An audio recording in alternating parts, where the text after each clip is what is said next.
aí, pessoal, tudo bem com vocês? Eu espero que sim.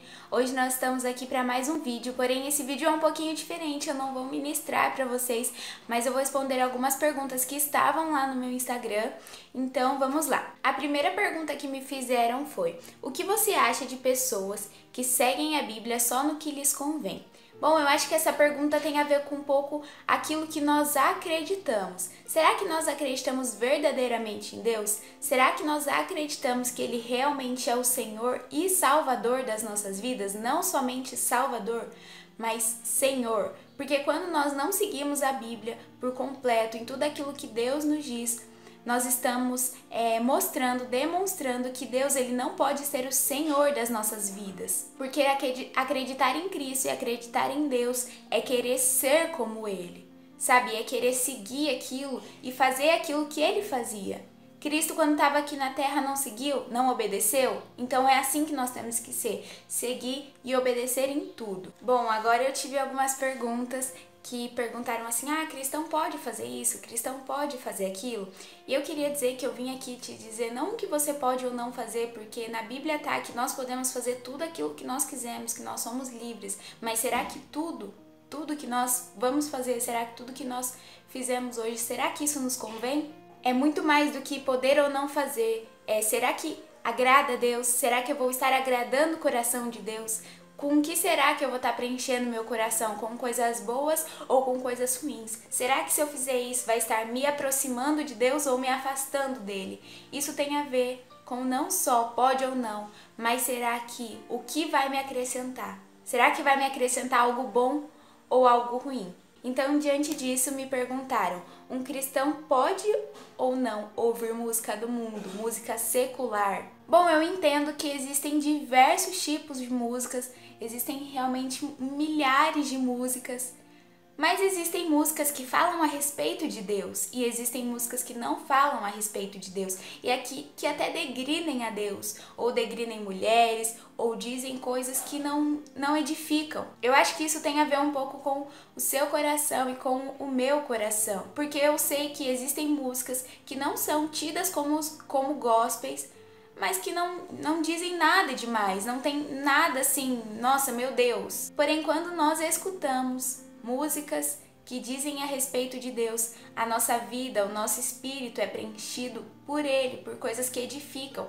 E quando nós escutamos uma música secular, mesmo que não tenha nada demais, será que nós estamos alimentando a nossa alma ou o nosso espírito? E essa é a reflexão que eu quero deixar para vocês. Quando vocês escutam uma música que é secular, quem vocês estão alimentando? Será que é a alma ou será que é o espírito? E se for a alma, será que eu devo escutar? Porque como a Bíblia diz, nós devemos alimentar o nosso espírito para que ele cresça cada dia mais. Bom, próxima pergunta é: pode namorar/casar com um não cristão? De acordo com a Bíblia, lá em Coríntios, o Senhor fala que nós não devemos entrar em julgo desigual com aqueles que são descrentes. Então, de acordo com a Bíblia, não, porque não é bênção. Em um relacionamento com pessoas que compartilham da mesma fé já é difícil, porque são pessoas diferentes, com talvez pensamentos diferentes, personalidades diferentes. Imagina você se relacionar, compartilhar da sua vida com alguém que não acredita no mesmo que você acredita. Sabe, então nós devemos evitar. Nem sei qual pergunta tá, se tá na quarta, na quinta, então eu só vou lendo aqui, tá bom? É preciso frequentar a igreja para encontrar a Deus? Bom, a Bíblia nos diz que estar na igreja é muito importante, muito necessário, porque é lá que você está em comunhão. Quando você está na igreja, quando você tem comunhão com os seus irmãos, quando um cai, o outro ajuda a levantar. Isso é ser igreja. Um corpo de Cristo, um ajuda o outro. Sabe, é na igreja também que existem homens e mulheres de Deus, os nossos pastores, que estão lá para cuidar de nós, que são falhos, mas que estão lá com direção de Deus para cuidar de nós, para nos auxiliar na nossa caminhada. Então, ir à igreja é muito importante, mas a nossa intimidade com Deus, encontrar a Deus, não depende só da igreja. Estar na igreja é um fator importante, é um fator que auxilia, mas para você encontrar a Deus, para você ter intimidade com Deus, você precisa orar mais, você precisa ler mais a sua Bíblia, você precisa ter mais momentos de secreto com Deus, porque a igreja é só um complemento. Um completa o outro. Estar na igreja e ter o seu momento de secreto com Deus na sua casa. Vamos lá para a próxima, que foi: você acha que um ateu tem menos Deus que um cristão? Bom, Deus é Deus e Ele sempre está aqui. Eu não entendo que alguém tem menos de Deus, mas eu entendo que nós precisamos buscar mais a Deus para nos aproximarmos mais dele. É como se nós pecássemos. Deus sempre está aqui, mas quando nós pecamos, nós nos afastamos de Deus. Não é Deus quem se afasta de nós. É simples. Um ateu acredita em Deus? Não. Então ele vai buscar? Ele vai ter intimidade? Não. Então ele vai estar longe de Deus. Mas e se esse ateu virar um cristão e começar a buscar e começar a ter intimidade? Ele vai estar muito próximo de Deus, porque depende dele. A intimidade com Deus não depende mais de Deus para conosco, depende de nós para com Deus, porque é nós quem temos que buscar para aumentar a nossa intimidade com Ele. É como um amigo. Quando você tem um amigo muito importante na sua vida e muito próximo, por que ele é tão próximo de você? Porque você busca todos os dias falar com ele. Aí é a mesma coisa com Deus. Nós temos que ver Deus como nosso amigo. Se nós não falarmos com Ele, se nós nos afastarmos, nós vamos ficar longe. Mas quando nós buscamos conhecer, saber os gostos, nós vamos nos aproximar e ter intimidade. Então não, eu não acho que um ateu tem menos de Deus. Eu acho que um ateu deixa de ter Deus por opção dele e não por opção de Deus, porque Deus sempre vai estar lá. O que é perdão? Me fizeram essa pergunta e eu fiquei com o coração na mão, porque eu nunca falei sobre perdão. Mas eu fui buscar algumas respostas e ajuda. E eu cheguei à conclusão que perdão, de acordo com a Bíblia, é desculpar uma ofensa, um erro que alguém cometeu. Quer dizer, literalmente, abrir mão e deixar ir embora. É como se eu perdoasse, alguém me deve e eu perdoasse essa dívida. Não, tá tudo certo, não precisa me pagar. Eu entendo que perdoar é decisão. Eu creio que é um processo, porque quando você tem que perdoar alguém, é uma ferida que precisa ser fechada, não é? E para uma ferida ser fechada, ela precisa de um processo, é com o tempo.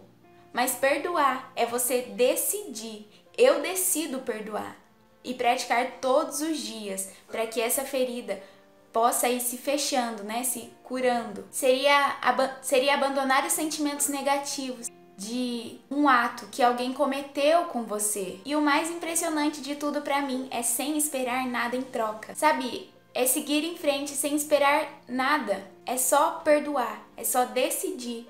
Deixar essa dívida para trás. Decidir para que você possa ser curada. Perguntaram se eu tenho alguma coisa contra a série Sabrina e Lúcifer e não. Já teve um encontro com Deus? Como foi?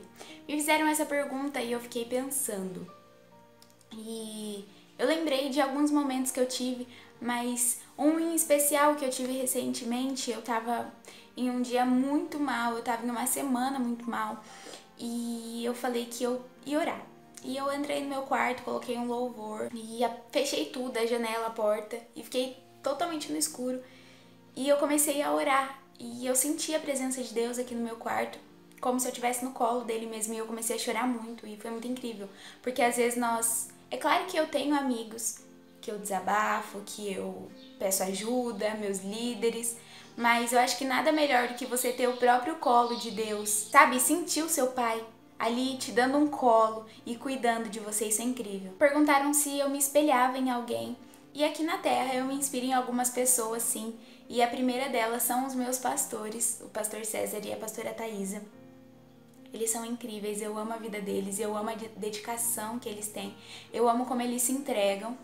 E além deles, eu me inspiro em uma pastora também, que é a pastora Thalita Pereira. Eu acho ela incrível, ela prega muito bem, ela fala muito bem e eu me inspiro muito nela. E a última pergunta, o que me motiva a continuar de modo em geral? Bom, eu tenho assistido algumas ministrações sobre motivação. O que eu tenho entendido é que eu preciso me mover pelo propósito.